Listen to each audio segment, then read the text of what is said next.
রাসূলুল্লাহ সাল্লাল্লাহু আলাইহি ওয়াসাল্লাম বলেছেন, যখন আমার উম্মত এই 15টা পাপে লিপ্ত হবে, এই 15টা পাপে লিপ্ত হবে, তখন তাদের উপর আল্লাহর পক্ষ থেকে আযাব এবং গজব আসতে শুরু করবে। হাদিস আসলে অনেক আছে, কিন্তু সবগুলো বলার সময় থাকবে না, আমি মূল কয়েকটা বলছি, এগুলোর মধ্যে সব পড়ে যাবে ইনশাআল্লাহ। এক নাম্বার পাপ যখন এই উম্মতের মানুষ করবে, যখন তারা গনিমতের মালকে ব্যক্তিগত সম্পদ মনে করবে। গনিমতের মাল বোঝেন?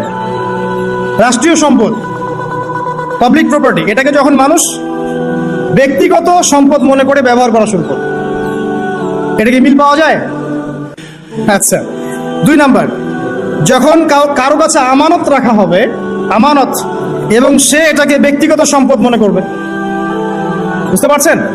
আমানত রেখেছে, এটা খেয়ানত না করাটাই কর্তব্য, কিন্তু এটাকে যখন ব্যক্তিগত সম্পদের মতো মানুষ ইউজ করবে, শেষ করে ফেলবে, নষ্ট করে ফেলবে, তখন আল্লাহর আযাব আসবে।